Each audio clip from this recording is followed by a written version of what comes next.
வணக்கம். தமிழ் ஃபுட் கார்னர்ல பொங்கலை இன்னைக்கு குக்கர்ல பண்ண போறோம். 1 கப் பச்சரிசி எடுத்து வச்சிருக்கேன். இதனுடைய வெயிட் 150 கிராம் இருக்கும். 2 டேபிள் ஸ்பூன் பாசிப்பருப்பு எடுத்து வச்சிருக்கேன். சக்கரை பொங்கலுக்கு பாசிப்பருப்பு குறைவா சேர்த்தா போதும். அரிசி எடுத்த கப்லயே 2 கப் அளவுக்கு பொடித்த வெல்லம் எடுத்து வச்சிருக்கேன். ஃபர்ஸ்ட் பாசிப்பருப்பை வறுத்துக்கலாம். ஸ்டவ்ல ஒரு பேன் போட்டு ஹீட் பண்ணிருக்கேன். அதுல எடுத்து வச்ச பாசிப்பருப்பை சேர்த்துட்டு மிதமான தீயில வச்சு லைட்டா அதனுடைய கலர் மாதிரி வாசனை வர வரையும் வறுத்துக்கணும்.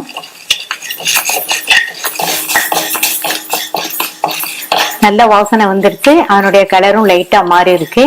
இதை வேற ஒரு பாத்திரத்துக்கு மாத்திட்டு வறுத்த இந்த பாசி பருப்போட எடுத்து வச்ச அரிசி 2-3 தடவை வாஷ் பண்ணிட்டு தனியா எடுத்து வச்சுக்கலாம். வாஷ் பண்ணிட்டு தண்ணியை வடிச்சு எடுத்து வச்சிருக்கேன். இந்த பொங்கலை இன்னைக்கு குக்கர்ல பண்ண போறோம். ஸ்டவ்ல ஒரு குக்கர் போட்டிருக்கேன். இதுல அரிசி எடுத்த கப்லயே 3.5 கப் அளவுக்கு தண்ணி சேர்த்துக்கலாம்.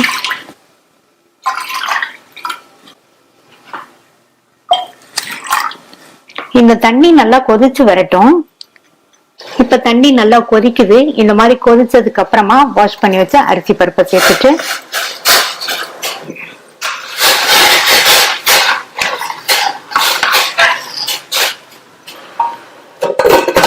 மூடி போட்டாச்சு. ஸ்டீம் வந்ததுக்கு அப்புறமா வெயிட் போட்டு மீடியம் ஃப்ளேம்ல 5 விசில் வேக வச்சுக்கலாம். அதுக்கிடையில வெள்ளக்கரைசல் ரெடி பண்ணிடலாம். ஸ்டவ்ல ஒரு பேன் போட்டிருக்கேன். எடுத்து வச்ச வெள்ளத்தை சேர்த்துட்டு வெள்ளம் எடுத்த கப்ல 1/2 கப் தண்ணி சேர்க்கிறேன். நான் 2 கப் வெல்லம் சேர்த்திருக்கேன். நீங்க உங்களுடைய டேஸ்டுக்கு தகுந்தபடி கூடவோ குறைச்சோ சேர்த்துக்கங்க. இந்த வெல்லம் நல்லா கரைஞ்சு வரட்டும். வெல்லம் கரைஞ்சா மட்டும் போதும். இப்ப வெல்லம்லாம் நல்லா கரைஞ்சிருச்சு. இதை வடிகட்டி தனியா எடுத்து வச்சுக்கலாம்.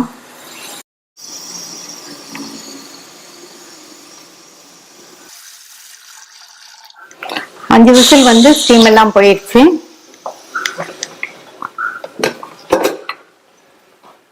அரிசியும் பருப்பும் நல்லா சாஃப்டா வெந்திருக்கு.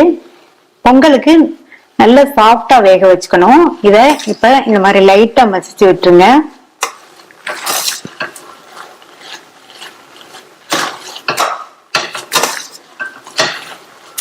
மறுபடியும் ஸ்டவ் ஆன் பண்ணிட்டு வடிகட்டு வச்ச வெள்ளக்கரைசலை இதுல சேர்த்துக்கலாம்.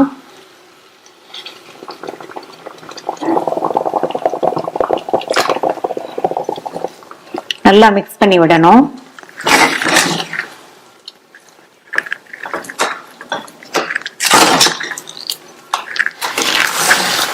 வெள்ளக்கரைசல் சேர்த்து நல்லா மிக்ஸ் பண்ணியாச்சு.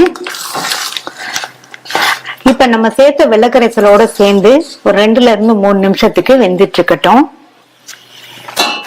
இந்த மாதிரி வெள்ளக்கரைசலோட சேர்ந்து வேகும் போது இதுல இடையில ஒரு 2 டேபிள் ஸ்பூன் நெய் சேர்த்துக்கலாம். இப்ப 1 டேபிள் ஸ்பூன் சேர்த்திருக்கேன். இன்னொரு நிமிஷம் கழிச்சு இன்னொரு டேபிள் ஸ்பூன் சேர்த்துக்கலாம்.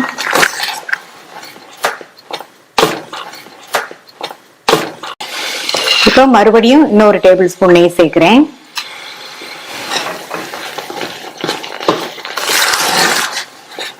வெள்ளக்கரைசலோட சேர்ந்து 3 நிமிஷமா வெந்துருச்சு. ஸ்டவ் சிம்லயே இருக்கட்டும். இதுக்கு முந்திரி திராட்சை வறுத்து சேர்க்கணும். இதுல 5 டேபிள் ஸ்பூன் நெய் சேர்க்கிறேன். சக்கரை பொங்கலுக்கு நெய் அதிகமா சேர்த்தாதான் நல்லா இருக்கும். நெய் சூடானதும் இதுல 15-20 போல முந்திரி சேர்க்கிறேன்.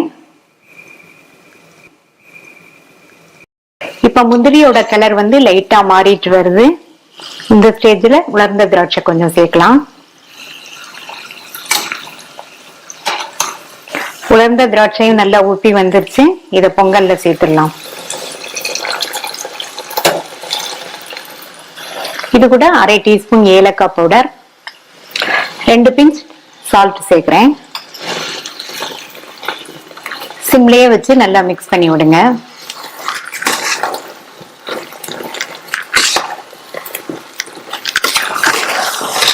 நல்லா மிக்ஸ் பண்ணி விட்டாச்சு. இது அப்படியே ஒரே 1 நிமிஷத்துக்கு மட்டும் இருக்கட்டும். 1 நிமிஷம் ஆச்சு. ஸ்டவ் ஆஃப் பண்ணியாச்சு. சூப்பரா டேஸ்டான சக்கரை பொங்கல் ரெடி ஆயிடுச்சு.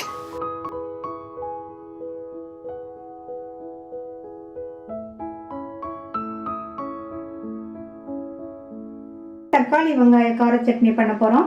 இந்த மிக்ஸி ஜாரில் கட் பண்ண 2 பெரிய தக்காளி பழம், 15 சின்ன வெங்காயம். தக்காளி பெரிய சைஸ் தக்காளிங்கிறதுனால 2 சேர்த்துருக்கேன். தக்காளி கொஞ்சம் சின்னதாக இருந்தால் நீங்கள் 3 சேர்த்துக்கோங்க. 2 காஷ்மீர் மிளகாய், 1 காஞ்ச மிளகாய், 5 பூண்டு, 1/4 டீஸ்பூன் சீரகம், 1 டீஸ்பூன் தனி மிளகாத்தூள். இது கூட தேவையான அளவு உப்பு. தண்ணி சேர்க்க வேண்டியதில்லை. தக்காளி வெங்காயம் சேர்த்துருக்கிறதுனால தண்ணி தேவைப்படாது. நைஸாக அரைச்சிடாமல் லேஸ் கொரகொரப்பாக அரைச்சிக்கலாம். அரைச்சாச்சு. இந்த மாதிரி லேஸ் கொரகொரப்பாக அரைச்சிக்கணும். நான் இதில் 1 காஞ்ச மிளகாவும் 2 காஷ்மீர் மிளகாவும் சேர்த்துருக்கேன். காஷ்மீர் மிளகாய் தான் காரம் அவ்வளோவா இருக்காது, கலருக்காக தான் சேர்த்துருக்கேன். சப்போஸ் உங்கள்கிட்ட காஷ்மீர் மிளகாய் இல்லைன்னா 1 காஞ்ச மிளகாய்க்கு பதில் 2 காஞ்ச மிளகாய் சேர்த்துக்கங்க. எல்லாமே வதக்காமல் பச்சையாக அரைச்சிருக்கிறதுனால இப்போ இதுக்கு தாளிப்பு போட்டு சட்னியை வதக்கிடலாம். இந்த பேனில் 2 டேபிள் ஸ்பூன் நல்லெண்ணெய் சேர்த்து எண்ணெய் சூடாயிடுச்சு. அதில் 1/2 டீஸ்பூன் கடுகு, 1/2 டீஸ்பூன் உளுத்து. கடுகு உளுந்து நல்லா பொரிஞ்சிருச்சு. கறிவேப்பிலை, 2 பீஸ் பெருங்காய பவுடர். அடுத்து நம்ம அரைச்ச சட்னியை சேர்த்துடலாம். சட்னியை சேர்த்துட்டு நல்லா ஒரு தடவை மிக்ஸ் பண்ணி விட்டுக்கணும். இந்த சட்னி நல்லா கொதிக்க ஆரம்பிச்சதுக்கப்புறமா ஸ்டவ்வை சிம்மில் வச்சு ஒரு 5 நிமிஷம் வச்சிடணும். அப்போ தான் சட்னியில் உள்ள பச்சை வாசனை எல்லாம் போகும். இப்போ சட்னி நல்லா கொதிக்க ஆரம்பிச்சிருச்சு. ஸ்டவ்வை சிம்மில் வச்சிடலாம். ஒரு 5 நிமிஷம் நல்லா கொதிச்சுட்டு இருக்கட்டும். இந்த சட்னியில் நான் வெல்லம் சேர்க்கலை. நீங்கள் விருப்பப்பட்டீங்கன்னா ஒரு சின்ன பீஸ் வெல்லம் இந்த ஸ்டேஜில் சேர்த்துக்குங்க. 5 நிமிஷமாக சிம்லேயே வச்சு கொதிச்சு சட்னியும் ஓரளவு வத்திருக்கு. சட்னியில் உள்ள பச்சை வாசனையும் போயிடுச்சு.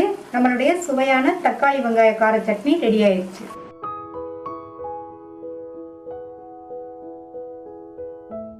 ஹோட்டல் ஸ்டைல் தேங்காய் சட்னி எப்படி பண்ணுறதுன்னு பார்க்க போகிறோம். இந்த பேனில் 1 ஸ்பூன் எண்ணெய் சேர்த்து, எண்ணெய் சூடானதும் அதில் 5 பச்சை மிளகாவை சேர்த்துட்டு எண்ணெயிலேயே வதக்கிக்கலாம். இந்த மாதிரி எண்ணெயிலேயே வதக்கி சட்னி பண்ணுறது சட்னியோட டேஸ்ட் வந்து ரொம்ப சூப்பராக இருக்கும். இந்த மிளகாய் எண்ணெயிலேயே வதங்கி லைட்டாக அதனுடைய கலர் மாறிடுச்சு. இதை தனியாக எடுத்து வச்சுக்கலாம். இந்த மிக்ஸி ஜாரில் கட் பண்ண 1 கப் தேங்காய் துண்டுகள், அதே கப்பில் 1/2 கப் பொட்டுக்கடலை, ஒரு சின்ன துண்டு இஞ்சி, ஒரு கோழிக்குண்டு சைஸ் அளவு புளி, வதக்கின பச்சை மிளகாய், கொஞ்சமாக கொத்தமல்லி இலைகள். இந்த சட்னிக்கு தேவையான அளவு உப்பு. ஃபஸ்ட்டு தண்ணி எதுவும் சேர்க்காம 4-5 சுற்று சுற்றிக்கலாம். இப்போ 4-5 சுற்று சுற்றி அரைச்சாச்சு. இப்போ தண்ணி சேர்க்கணும். 200 ml தண்ணி சேர்த்து மறுபடியும் அரைச்சிக்கலாம். சட்னி அரைச்சாச்சு. இதை ஒரு பவுலுக்கு ட்ரான்ஸ்ஃபர் பண்ணிவிட்டு தாளிப்பு போட்டுடலாம். தாளிப்பு போடுறதுக்கு 3/4 டேபிள் ஸ்பூன் எண்ணெய் சேர்த்துருக்கேன். எண்ணெய் சூடாயிடுச்சு. அதில் 1/2 டீஸ்பூன் கடுகு, 1/2 டீஸ்பூன் உளுந்து, 1/2 டீஸ்பூன் கடலைப்பருப்பு, 1/4 டீஸ்பூன் சீரகம் அதை இதில் சேர்த்துடலாம். கடுகு பொரிஞ்சு சேர்த்த பருப்போட கலர்லாம் நல்லா மாறிடுச்சு. இது கூட கருவேப்பிலை, 2 கட் பண்ண காஞ்ச மிளகாய். இதை நல்லா ஒரு தடவை இந்த மாதிரி வதக்கி விட்டுட்டு தாளிப்பை இந்த சட்னியில் சேர்த்துடலாம். தாளிப்பு சேர்த்து நல்லா கலந்து விட்டாச்சு. ரொம்ப ரொம்ப சுவையான ஹோட்டல் ஸ்டைல் தேங்காய் சட்னி ரெடி ஆயிடுச்சு.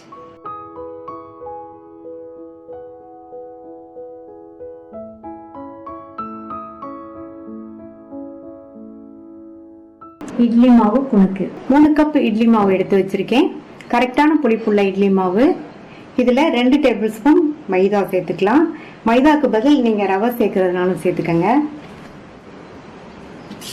நல்லா கலந்து விட்டுக்கலாம். நல்லா கட்டி இல்லாமல் மிக்ஸ் பண்ணியாச்சு. மாவு பார்த்தீங்கன்னா எண்ணெயில் எடுத்து விடுற மாதிரி இந்த கன்சிஸ்டன்சியில் இருக்கணும். இதை விட கெட்டியாக இருந்ததுன்னா கொஞ்சமாக தண்ணி சேர்த்து கலந்துக்கங்க. இது கூட ஒரு சின்ன சைஸ் வெங்காயத்தை நல்லா பொடியாக சாப் பண்ணி சேர்க்குறேன். பொடியாக கட் பண்ண 2 பச்சை மிளகாய், பச்சை மிளகாவே நல்லா பொடியாக சாப் பண்ணிக்கங்க. கட் பண்ண கறிவேப்பிலை இலைகள் கொஞ்சம், 2ஐயும் சேர்த்துக்கலாம். இது இருக்கட்டும். இந்த பேனில் 1 டீஸ்பூன் எண்ணெய் சூடானதும் அதில் 1/2 டீஸ்பூன் கடுகும், 1/4 டீஸ்பூன் பெருங்காய பவுடரும் சேர்த்துட்டு நல்லா மிக்ஸ் பண்ணி விட்டுட்டு நம்ம ரெடி பண்ண மாவுல சேர்த்துடலாம். சேர்த்துட்டு நல்லா கலந்து கொடுத்துருங்க.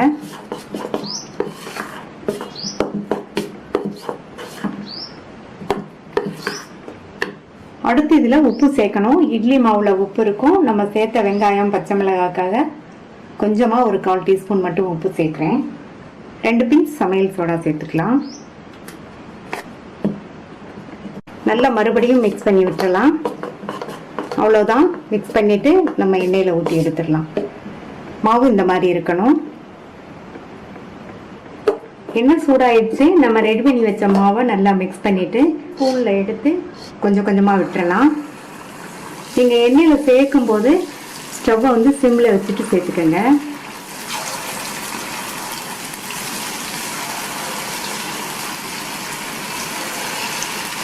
இப்போ குணுக்கு மேலே எலும்பி வந்திருக்கு. ஒவ்வொன்றா பிரட்டி விட்டுக்கோங்க.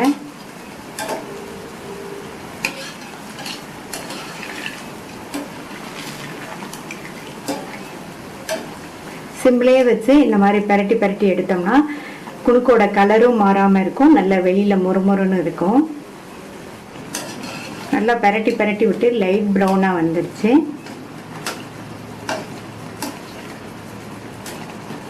எடுத்துடலாம். நல்லா மொறு மொறுன்னு சுவையான இட்லி மாவு குணுக்கு ரெடி ஆயிடுச்சு. ட்ரை பண்ணி பார்த்துட்டு உங்கள் கமெண்ட்ஸை சொல்லுங்கள். தேங்க்யூ.